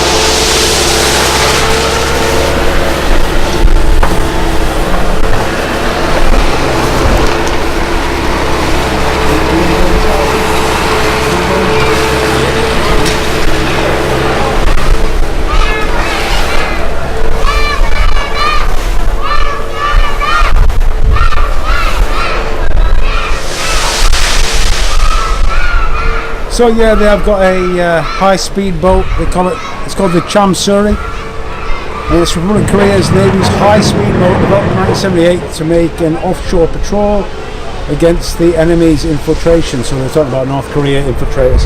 Since the 1960s, the Republic of Korea Navy began to realise the significance of high-speed boats. And shortly after the Daegu and the Chamsuri developed in 1975 and 78, Chamsuri has been steadily replaced with improved boat models. Now, for some reason, it seems it's like totally pockmarked with small arms fire, but there's no explanation whatsoever on that. I was hoping it would tell us about that, but it doesn't. Right, this is what it does say though. Oh, this is, right, okay, this is about this, not about the ship. And it says, this pavilion pays tribute to the 6 heroes of PKM 357 who died with honour in the Second Battle of Yeonpyeong 2002 while fighting the enemy in order to safeguard the country's waters. Red marks on PKM 357 indicate battle damage. Here is a life-size replica of the original patrol boat which could be restored. The Republic of Korea Navy 2nd Fleet Headquarters. Red marks on PKM indicate battle damage. Interior of the boat. I'm not really too sure what they're talking about there. I thought we were talking about the... if that's the Chamsuri or this is the PKM 357. But that's what they're talking about with red marks. They obviously had some engagement with the northern neighbours. 나무로 된 거. 네, 나무로 된 거. 합성으로 된 거만. 나무로 된 거만. 아빠 빨리 와.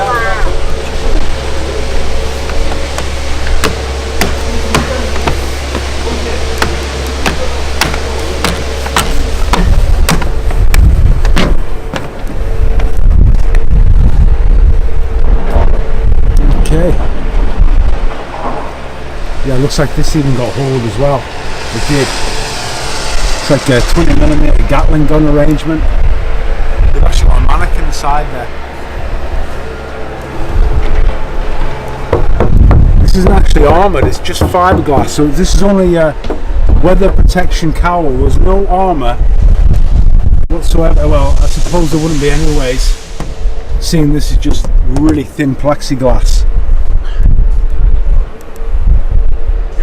So probably that's the reason it has been modernised and replaced.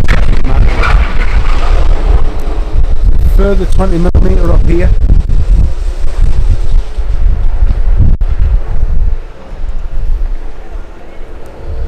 I think these are the... yeah, I can see what's going on now. This looks like they've got the dedications. You can see obviously they've got a plaque here. We've got the red mark, and this is obviously a pintle mounted machine gun, and obviously it's like quite large, 20mm, come straight through there and taking the guy out. And that would explain as well the plaque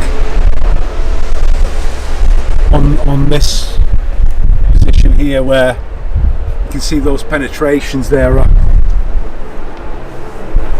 possibly towards the gunnery. Well, you can't read Korean unfortunately, but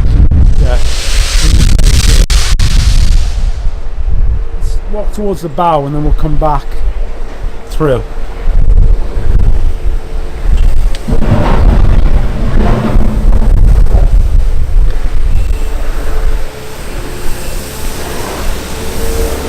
Okay, so we've got another turret here. Fiberglass again. It's pretty good that they've got really. It's a shame it's all in Korean, but it's like a Bofors. It looks like a Bofors, maybe 40mm or something.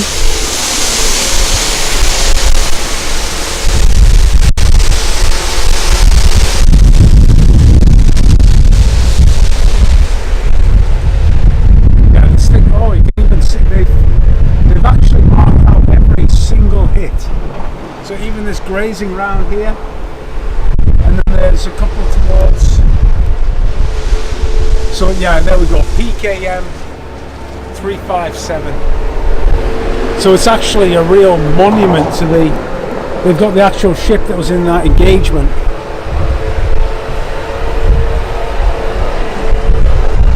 Let's go inside and have a look. Okay, yeah, this really got hit. All the way inside, there's. You wonder if this was. It can't have been. All the rounds are penetrated all the way through. Now, do they continue? Yeah, this is all damaged. Damaged. Okay, this is hold as well. But what's really strange is that if you've got round penetration, these are the actual exit side of the round, and this is actually steel, aluminium, I'm guessing. So it's come all the way through, but there's nothing on the other side.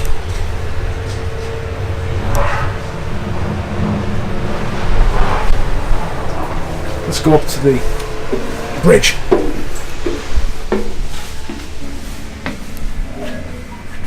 This has got hit. 북한 등산국 부근에서 북경비정 관측이 13노트로 남하하고 있습니다. This has been hit. 397. 북한 등산국 부근에서 13노트로 남하하는 적 경비정 한 척 포착. 실전 총원 전투 배치.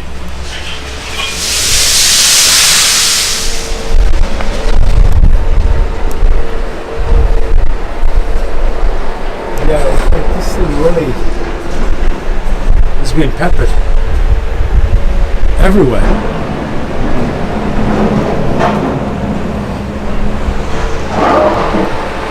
Look at that penetration. There's the exit. It's gone through. That's the exit.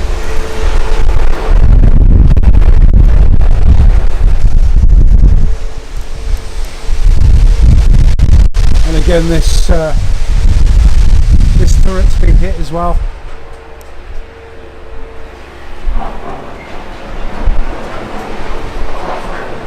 And there's another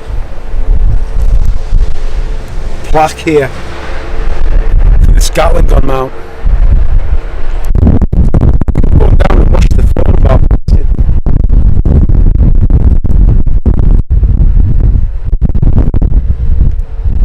Really is interesting. Okay, so this is it. This is Chamsuri 357. We engaged in the North Korean patrol ship that violated the NLL-29 on June 2002.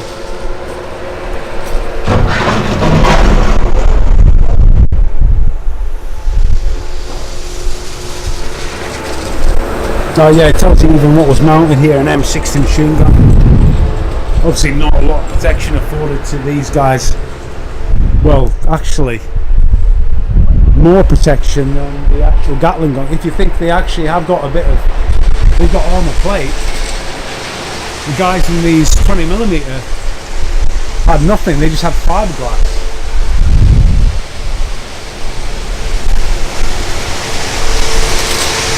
Yeah, there's not one part of this ship that seems like it's been peppered in some way.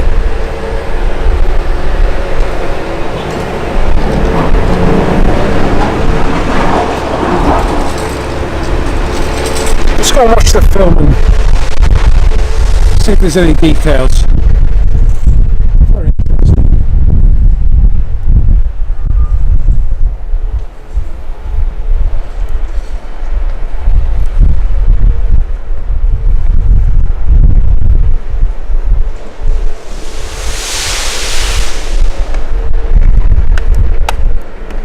Yeah, I think if you're interested in history, militaria, modelling, I'm interested in all those things. Really worth a visit. Let's go inside the theatre and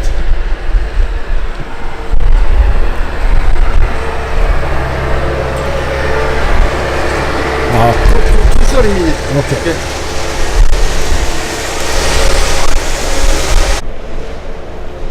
This is they call it a semi-submarine. SB-10 is a North Korean craft sunk by the Republic of Korea Navy on the shore of Busan, 1983.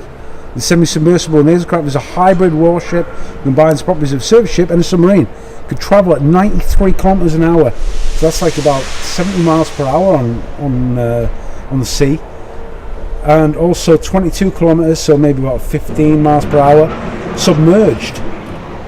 And it was sunk. The ROK Navy has sunk in North Korea in counter-espionage in 1985. So this one got taken out. Kind of cool. It's a really interesting looking boat, isn't it? Really interesting.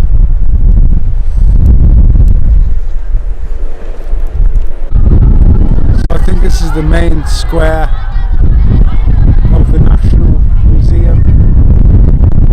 Of course, some of the flags. The first flag is the UN. Obviously, the Korean War was the first war that United Nations actually provided the troops for, or engaged with in support of Korea, and all the flags of all the nations of the UN are represented here.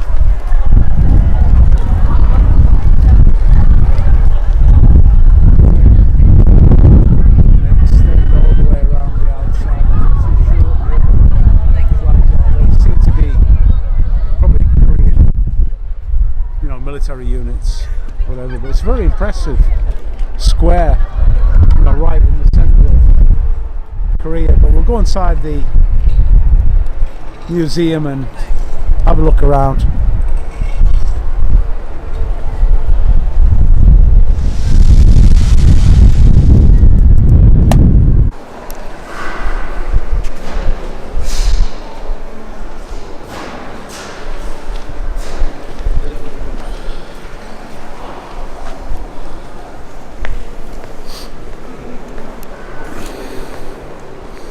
So this is the interior of the museum, but I'm going to keep my commentary really brief, just really out of respect of the other people who are visiting here. We'll just have a look around.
외세에 대한 저항 의지가 강했다.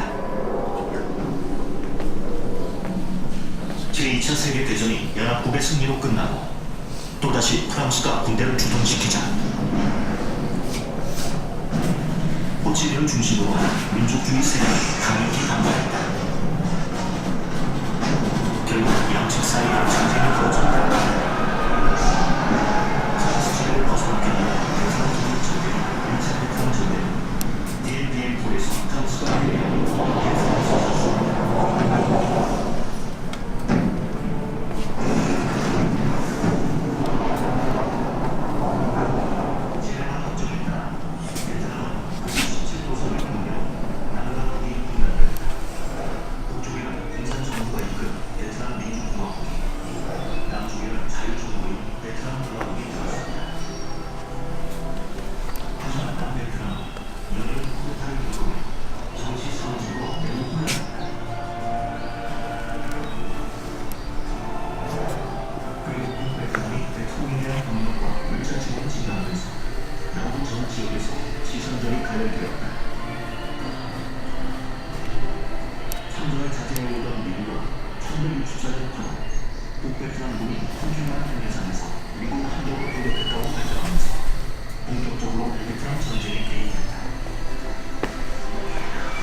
발견된 어려운 쓰인 표기 역시 우리가 기존에서 우리의 시험으로 어려운 표기와 역사를 접합니다.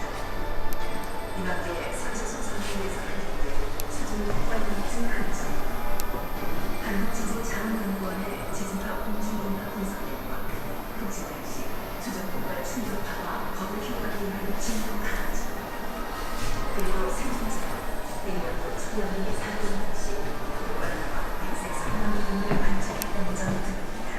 유엔 안보리도 2012년 7월 북한의 차가운 물을 제공하고 의전선과 전임지를 재개하였습니다. 그러나 북한은 천안함 폭침 사건을 발생한 지 2년 전까지 사건을 건너가 자신과는 무관한 사건이라고 발표하면서 주민들에게는 천안함 폭침을 과시하는 포스터로 공개하는 이중적 태도를 보이고 있습니다. 심지어 과거 맹방이었던 러시아의 관영 TV 방송 TV 첸체가 2012년 1월 25일 방송에서 천안함 사건은 북한의 소행이라고 보도합니다. 국제사회에서도 천안함 사건은 북한의 소행임을 단언시하고 있습니다. 지난 2012년 우리 정부의 연구위원회의 인기신문사는 과거 발표를 개선하고 천안함 사건을 거론하지 말고세요. 적발하자고 적혀놓고 운동하고 있습니다.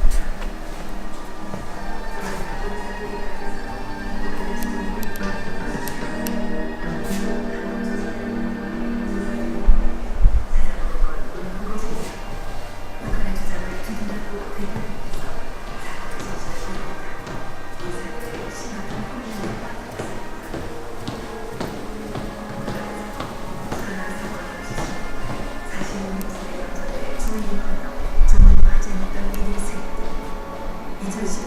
혼란을 김정일이 사망하자 정부가 분향소 설치를 주장하면서 오늘도 돌아오지 않는 자식을, 아빠를, 형제를 그리워하며 눈물로 하루하루를 힘들게 살고 있는 천안함 유가족들의 가슴에 지울 수 없는 또 다른 상처를 남겼습니다.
Academy should do a kit of this one.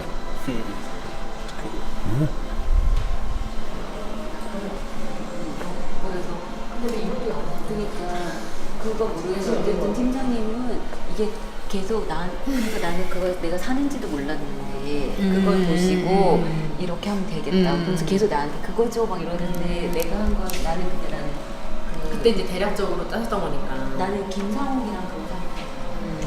우열단.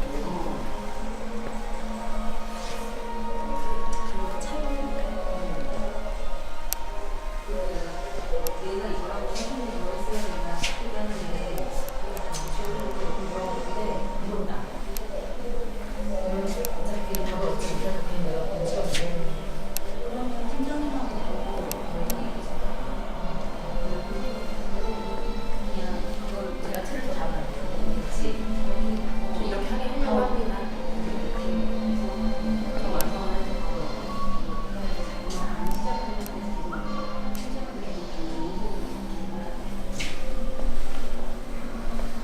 차라리 제일 주장하자.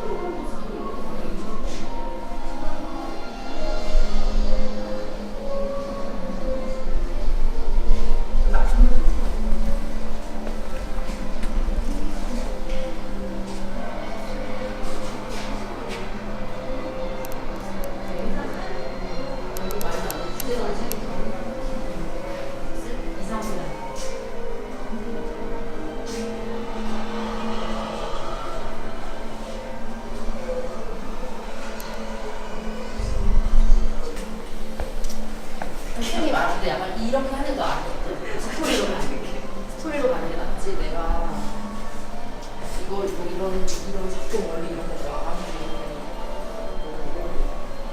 그리고 자꾸 걸리가 중요하잖아. 내 개인적인 생각에 저번에 그분이 하셨는지 모르겠지만 그 신주진 사계사님이랑 같이 그 사람 스토리가 있잖아.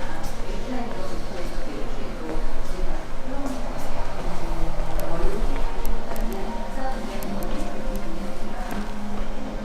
선생님도 여기에서 원리를 알겠다는 거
Got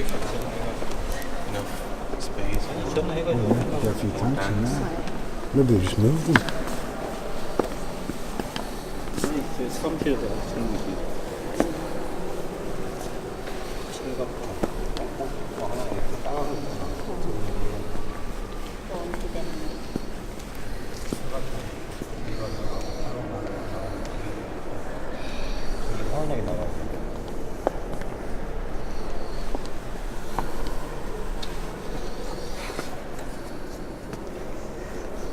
감자들은 조금 알겠다, 그치? 응?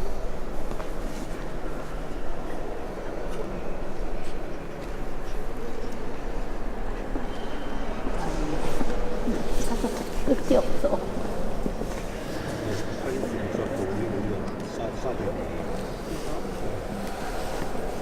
아, 나가.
만주의 기지를 두고 압록강 상공에 출격하여 아군의 복지를 위협했고 일 최대 360대가 출몰하기도 했다.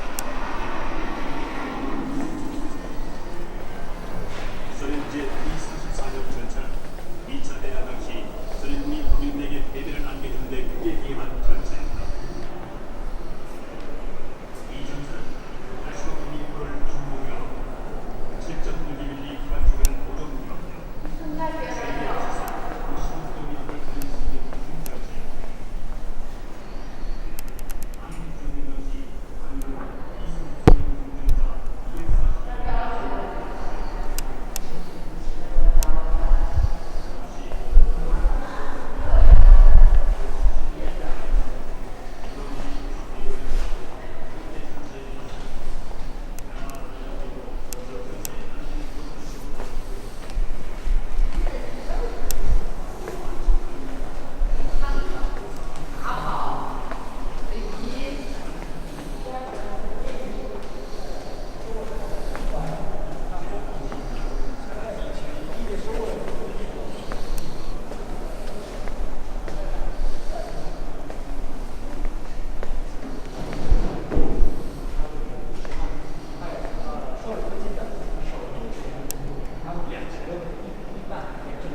1951年或者1949年吧，那个时候也送给那个进城，所以就是我不知道当时是仿单的吗？很可能特别厚吧，跟现在的不一样，很可能是前面是当时美国总统送给韩国的总统。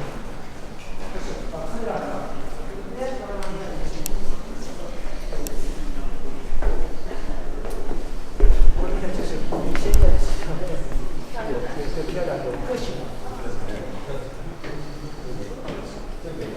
就是看到美国的，这个汽车也是一样的，前面是苏联的，这是美国的，有些是苏联的，美国的。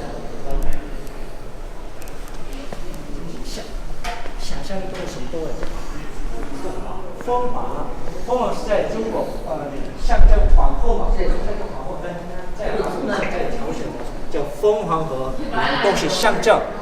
国王对，象征国王的皇帝。现在这个凤凰是象征韩国政府的总统。那就凤凰是原来这个凤凰嘛象征这种思想嘛都是从中国出来的。原来的这个凤凰是很可能以前中国喜欢的，象征和平时代才出现。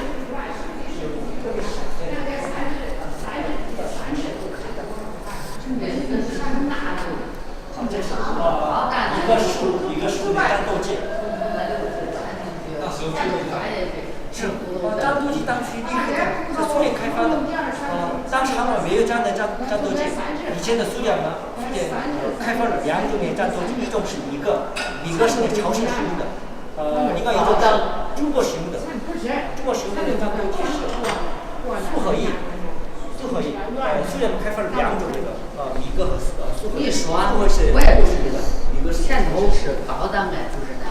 还有那什么，那是油锅呀。我跟你说，你过去吧，这边就是咱这普通的。